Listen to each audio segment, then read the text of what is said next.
મિત્રો, ઇતિહાસ એક દિવસમાં નથી બદલાતો, પણ એક શોધ આખું સત્ય બદલી શકે છે.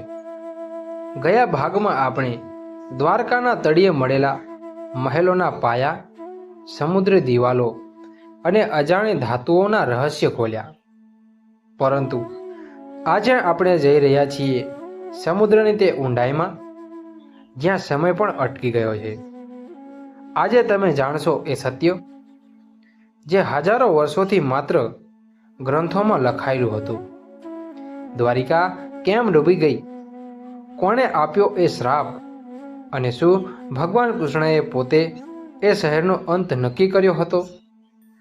તો તૈયાર રહો, કારણ કે આ ભાગ તમારી કલ્પનાને પણ ચોંકાવી દેશે. 1980ના દાયકામાં લગભગ 40 વર્ષ પહેલાં ખોદકામ માટે સમુદ્રમાં જવું કોઈ સરળ કાર્ય નહોતું. આ માટે પુરાતત્વવિદો, ડાઇવર્સ, સમુદ્રશાસ્ત્રીઓ, પાણીની અંદર ફોટોગ્રાફરો, ઇતિહાસકારો, ભૂસ્તરશાસ્ત્રીઓ અને અસંખ્ય ટેકનિશિયનોની જરૂર હતી. આટલી મોટી ટીમને એકઠી કરવી અને તેને રોજગારી આપવી એ એક મુશ્કેલ કાર્ય હતું. છતાં રાવે હાર માની ન હતી. ભંડોળ એટલું ઓછું હતું કે તેમણે પોતાના પગારમાંથી ટીમનો ખોરાક પણ ખરીદ્યો. તેમણે આ અભિયાન ફક્ત ₹800થી શરૂ કર્યું હતું, અને તે પણ નાના ભંડોળ દ્વારા એકત્રિત કરવામાં આવ્યું હતું. તેઓ ઈચ્છતા હતા કે સરકાર કાયમી દરિયાઈ પુરાતત્વીય એકમ સ્થાપિત કરે, પરંતુ આ સરળ નહોતું.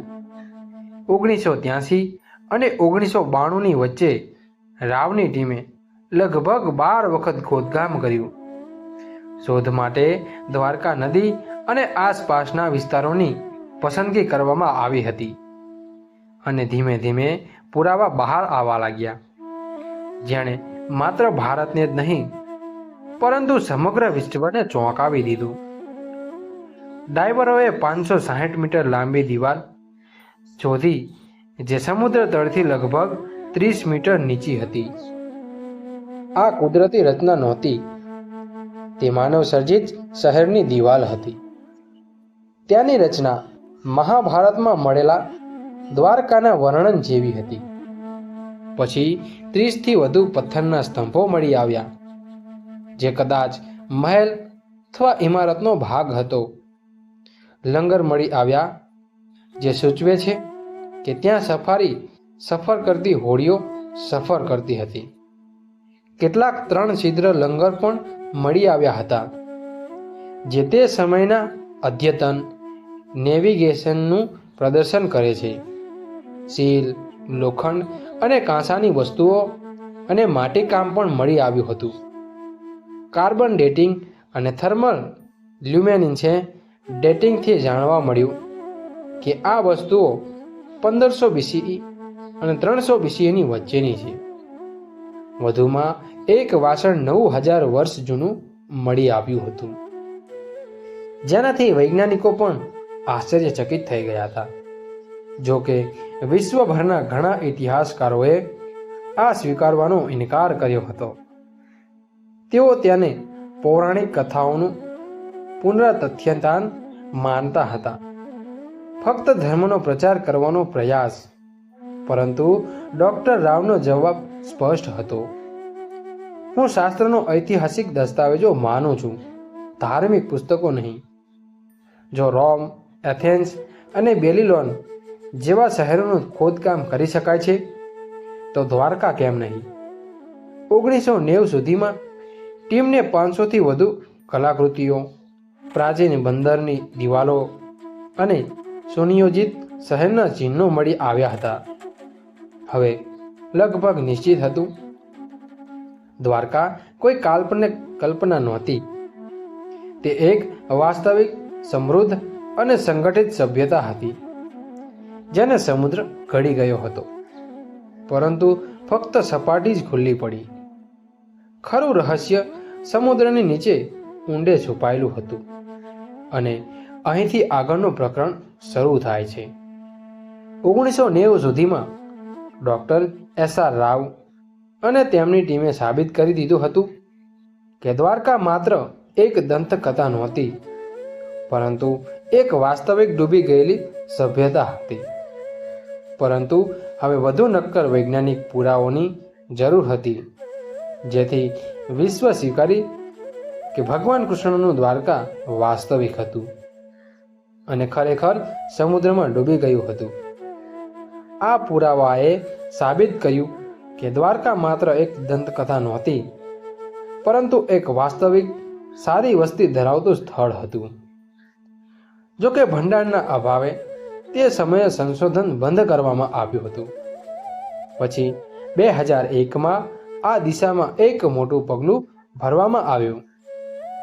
ભારતીય પુરાતત્વ સર્વેક્ષણ અને National Institute of Ocean Technology એ સંયુક્ત રીતે એક મુખ્ય વૈજ્ઞાનિક અભિયાન શરૂ કર્યું. કચ્છના અખાત અને દ્વારકા બેસિનને સ્થળ તરીકે પસંદ કરવામાં આવ્યું. આ અભિયાનમાં માત્ર પુરાતત્વીય પદ્ધતિઓ જ નહીં, પરંતુ સમુદ્રશાસ્ત્રીઓ, ભૂસ્તરશાસ્ત્રીઓ, નૌકાદળના ડાઇવર્સ, સોનાર નિષ્ણાતો અને આંતરરાષ્ટ્રીય કાર્બન ડેટિંગ પ્રયોગશાળાઓ પણ સામેલ હતી. આ શોધખોળનું નેતૃત્વ ASI ખાતે મરીન આર્કોલોજીના ડિરેક્ટર ડૉક્ટર આલોક ત્રિપાઠી અને તેમની સાથે ડૉક્ટર રાજીવ નિગમ પણ હતા, જેઓ તે સમયે મરીન સાયન્સના વડા તરીકે સેવા આપી રહ્યા હતા. આ શોધખોળ અગાઉના સંશોધનો કરતાં અલગ હતી. તે હાઈટેક હતી. હવે ફક્ત આંખોનો ઉપયોગ કરીને નહીં, પણ મશીનનો ઉપયોગ કરીને આ શોધખોળ હાથ ધરવામાં આવી હતી. 2001થી 2007 સુધી સમુદ્ર તળનો સંપૂર્ણપણે હાઇડ્રોગ્રાફિક સર્વે હાથ ધરવામાં આવ્યો હતો. અદ્યતન સોનાર અને સબ બોટામ પ્રોફાઇલર્સ જેવા આધુનિક સાધનોનો ઉપયોગ કરીને સમુદ્રના સ્તરનો ડિજિટલ નકશો બનાવવામાં આવ્યો હતો. વૈજ્ઞાનિકોએ લગભગ 4000 ચોરસ મીટર સમુદ્ર સ્તરનું સ્કેન કર્યું અને તેમણે જે શોધ્યું તેનાથી બધાને આશ્ચર્ય થયું. સમુદ્રમાં ઊંડાણમાં મળી આવેલા આ મોટા ચોરસ પથ્થરના બોક્સ શહેરના પાયા જેવા હતા.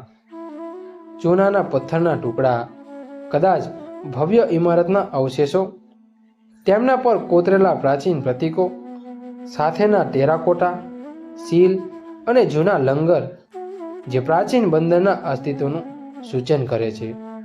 ડ્રેનેજ અને સિંચાઈ પ્રણાલીઓ તે સમયને શહેરનું કાળજીપૂર્વક આયોજન દર્શાવે છે. હવે સૌથી મોટા પરીક્ષણ માટે કાર્બન ડેટ કરવાનો સમય હતો. બધી કલાકૃતિઓ ભારત અને વિદેશની પ્રયોગશાળાઓમાં મોકલવામાં આવી હતી. જ્યારે પરિણામો પાછા આવ્યા ત્યારે વૈજ્ઞાનિકો અને ઇતિહાસકારો આશ્ચર્યચકિત થઈ ગયા.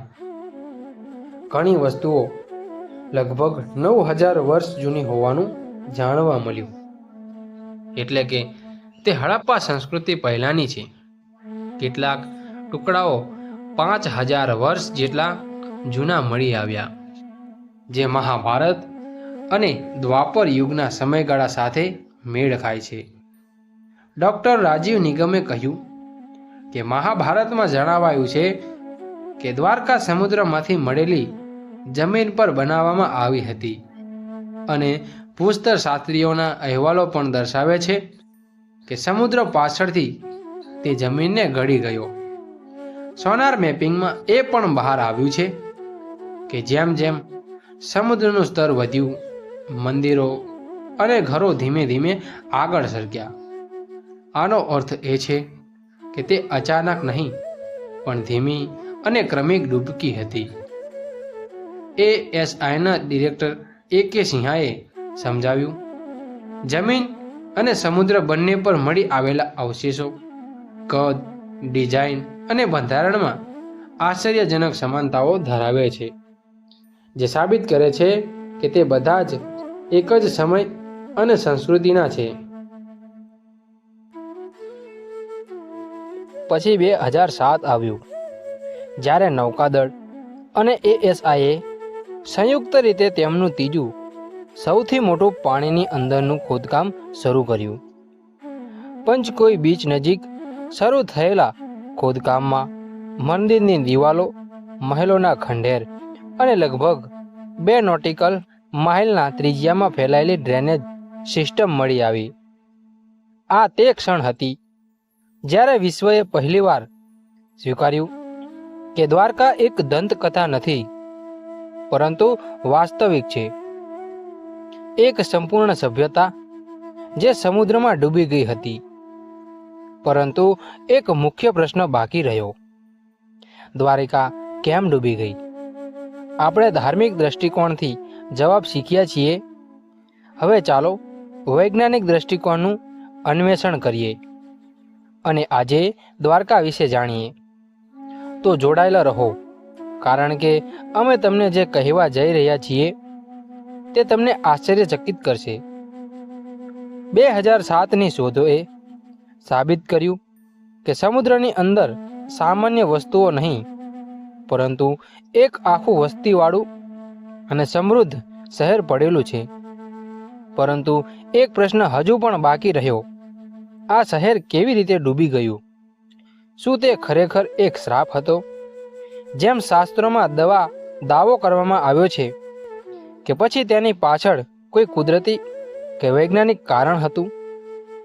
આ પ્રશ્નોના જવાબો શોધવા માટે વૈજ્ઞાનિકોએ સમુદ્રશાસ્ત્ર અને ભૂસ્તરશાસ્ત્ર તરફ વળ્યા. અત્યાર સુધી જે કંઈ મળ્યું હતું તે ફક્ત પુરાવા હતા, પરંતુ હવે સમય માપવાની જરૂર હતી. દ્વારકામાં વસ્તી હતી ત્યારે સમુદ્રમાં શું બન્યું હતું, જેના કારણે તે બધું ગળી ગયું, તે સમજવા માટે સમુદ્રની અંદર સપાટીમાં વધારો થિયરી આ સમગ્ર સંશોધનનો આધાર બન્યો. USAની SSCSM યુનિવર્સિટીના પ્રોફેસર રેન્જે એક અભ્યાસ હાથ ધર્યો હતો, જેમાં 20,000 વર્ષ સુધી ફેલાયેલા ડેટાનો ઉપયોગ કરીને અરબી સમુદ્રના સ્તરને ટ્રેક કરવામાં આવ્યો હતો. આ સંશોધન મુજબ 9,000 વર્ષ પહેલાં અથવા લગભગ 11,000 વર્ષ પહેલાં સમુદ્ર સ્તર આજ કરતાં 25 મીટર ઓછું હતું. લગભગ 5,000 BCમાં સમુદ્ર અચાનક ઘણા મીટર ઝડપથી વધ્યો. વૈજ્ઞાનિકો માને છે કે આ ઘટના સુનામી અથવા દરિયાઈ આપત્તિનો સંકેત આપે છે, અને આ ફક્ત અરબી સમુદ્રમાં બન્યું ન હતું. જ્યારે વૈજ્ઞાનિકોએ આ માહિતીની સરખામણી વિશ્વના બાકીના ભાગોમાંથી મળેલા સમુદ્ર સપાટીના ડેટા સાથે કરી, ત્યારે તેમને તે સમયગાળા દરમિયાન કેરેબિયન ટાપુઓ, ઇન્ડોનેશિયા અને દક્ષિણ અમેરિકા જેવા સ્થળોએ મોટી દરિયાઈ હિલચાલ અને સુનામીના પુરાવા મળ્યા. આનો અર્થ એ થાય છે કે આ ઘટના ફક્ત ભારત પૂરતી મર્યાદિત નહોતી. તેના બદલે તે સમયે વિશ્વભરમાં કંઈક મહત્વપૂર્ણ બની રહ્યું હતું. મહાભારત અનુસાર આ સમયે ભગવાન કૃષ્ણ પૃથ્વી છોડીને ગયા હતા, જે કલિયુગની શરૂઆત દર્શાવે છે. હવે બધા મનોવૈજ્ઞાનિક અને ઐતિહાસિક પુરાવા એક જ દિશામાં નિર્દેશ કરે છે: દ્વારકાનું ડૂબવું એ કોઈ દંતકથા નહોતી, પરંતુ ખરેખર એક ઐતિહાસિક ઘટના હતી, જેમાં કુદરતી આફતો, સમયનું ચક્ર અને કદાચ કર્મની પ્રતિકાત્મક વાર્તા બધું જ એક સાથે આવ્યું. પછી 2024નું વર્ષ આવ્યું, જ્યારે ભારત સરકારે આ સમગ્ર રહસ્યને વિશ્વ સમક્ષ ઉજાગર કરવાનું નક્કી કર્યું. 25 ફેબ્રુઆરી 2024ના રોજ વડાપ્રધાન નરેન્દ્ર મોદી પોતે ગુજરાતના પંચકાઈ બીચ પર પહોંચ્યા. ભારતીય નૌકાદળ, ASI, NIOT અને વૈજ્ઞાનિકોની એક ટીમ સાથે તેઓ સમુદ્રના ઊંડાણમાં સ્કૂબા ડાઇવ કરવા જઈ રહ્યા હતા. તે જ જગ્યાએ જ્યાં ભગવાન કૃષ્ણનું શહેર એક સમયે ઊભું હતું. આ કોઈ સામાન્ય ડૂબકી નહોતી, તે ઇતિહાસ સાથેની મુલાકાત હતી. પ્રધાનમંત્રી સમુદ્રમાં પ્રવેશતા જ પથ્થરના સ્તંભો, લંગર, મંદિરના પાયા અને પ્રાચીન દિવાલોના દ્રશ્યમાન થઈ ગયા. મોદીએ પોતે સમુદ્રને મોરપીંછું અર્પણ કર્યું, જે શ્રી કૃષ્ણની સ્મૃતિ અને ભારતના શાશ્વત વારસાના પુનરુત્થાનનું પ્રતીક છે. ત્યારબાદ તેમણે શ્રી કૃષ્ણ અને રૂકમણીની માતાને શ્રદ્ધાંજલિ આપવા માટે દ્વારકાધીશ મંદિરની મુલાકાત લીધી. મંદિરનો 52 ગજનો ધ્વજ, જે દરરોજ 5 વખત બદલાય છે, આજે ફરી એકવાર હવામાં લહેરાયો, જે સંકેત આપે છે કે દ્વારકાનું સત્ય હવે વિશ્વ સમક્ષ પ્રગટ થયું છે. આજે દ્વારકા 2 ભાગમાં અસ્તિત્વ ધરાવે છે. એક જ્યાં લાખો ભક્તો દર વર્ષે મુલાકાત લે છે, અને બીજો પાણીની અંદર સ્થિત, જે વિશ્વભરમાં કૃષ્ણના ખોવાયેલા શહેર તરીકે ઓળખાય છે. શોધ, સંઘર્ષ અને વૈજ્ઞાનિક સંશોધનની આ 90 વર્ષની યાત્રાએ વિશ્વને બતાવ્યું છે કે શ્રદ્ધા ફક્ત શ્રદ્ધાનો વિષય નથી, તે ઇતિહાસનો નિયમ પણ બની શકે છે. દ્વારકા ફક્ત ભારતની વાર્તા નથી, તે એક સમગ્ર માનવ સભ્યતાની સ્મૃતિ છે, જે શીખવે છે કે સત્ય અને સંસ્કૃતિને ભૂલવી શકાય નહીં, ભલે ગમે તેટલું ઊંડાણમાં છુપાયેલું હોય. તેથી જ દ્વારકા આજે પણ જીવંત છે, ક્યારેક મંદિરના ઘંટમાં, ક્યારેક સમુદ્રના મોજામાં, અને હવે વૈજ્ઞાનિક અહેવાલોમાં પણ. તો મિત્રો, ચાલો આપણા અંતિમ પ્રકરણ તરફ આગળ વધીએ. સદીઓ વીતી ગઈ છે, યુગો બદલાયા છે, રાજવંશો અદૃશ્ય થઈ ગયા છે, સંસ્કૃતિઓનો ઉદય અને પતન થયો છે, પરંતુ સમુદ્ર શાંત રહે છે, શાંત, ગહન અને રહસ્યમય. ત્યાંના મોજા નીચે દટાયેલું દ્વારકા શહેર હજુ પણ રાહ જોઈ રહ્યું હોય તેવું લાગે છે. કોણ જાણે શું? કદાચ તેના સર્જક ભગવાન કૃષ્ણના પુરાગમન માટે, અથવા કદાચ આ પૃથ્વીના લોકોની અનુભૂતિ માટે, જ્યારે તેઓ ફક્ત ઇતિહાસ નહીં પરંતુ તેમની શ્રદ્ધામાં છુપાયેલા સત્યને ઓળખવાનું શીખવે છે. દ્વારકા કોઈ કાલ્પનિક નહોતું, તે એક વાસ્તવિકતા હતી, એક સોનેરી વાસ્તવિકતા જે શ્રાપ દ્વારા ઘડી ગઈ છે, સમય દ્વારા છુપાયેલી છે અને સમુદ્રના ઊંડાણ દ્વારા ઘડી ગઈ છે. પરંતુ તે સત્ય આજે ફરીથી ઉભરી રહ્યું છે, તૂટેલા સ્તંભોમાં, પુરાતત્વીય અહેવાલોમાં, સોનાના મોજામાં અને રાષ્ટ્રની શ્રદ્ધામાં. આ સમગ્ર દસ્તાવેજી ફિલ્મ આપણને શીખવે છે કે શ્રદ્ધા અને વિજ્ઞાન 2 વિરોધી ધ્રુવો નથી, તેઓ એક જ સત્યના 2 માર્ગ છે. એક માર્ગ આપણને ખાતરી આપે છે, બીજો તેને માન્ય કરે છે. દ્વારકાની વાર્તા ફક્ત એક શહેરની વાર્તા નથી, તે એક એવી સંસ્કૃતિની વાર્તા છે જે તેના શિખર પર નમ્ર હતી અને તેના અંતમાં દિવ્ય હતી. તે ભગવાનના શહેરની વાર્તા છે, જેમણે પોતાના જીવન દ્વારા ક્રિયાના સાર અને તેના અંત દ્વારા સંયમ અને સ્વીકૃતિનું પ્રદૂષણ કર્યું છે. આગલી વખતે જ્યારે તમે સમુદ્રના મોજાઓ જુઓ ત્યારે થોભો. કદાચ તમને કોઈ અગમ્ય ઊંડાણમાંથી વાંસળીનો સૂર સંભળાશે. કદાચ તે દ્વારકાધીશ હજી પણ તમને તેના શહેરમાંથી તેના સત્યમાં બોલાવી રહ્યો છે, કારણ કે કેટલીક વાર્તાઓ ક્યારેય સમાપ્ત થતી નથી, તે ફક્ત ફરીથી જાગૃત થવાની રાહ જુએ છે. મિત્રો, વાર્તા ગમી હોય તો લાઈક, શેર અને કોમેન્ટ કરવાનું ભૂલતા નહીં. આવી જ વાર્તા સાંભળવા માટે વાર્તાલોક 05 ચેનલને સબસ્ક્રાઈબ કરો. જય દ્વારકાધીશ.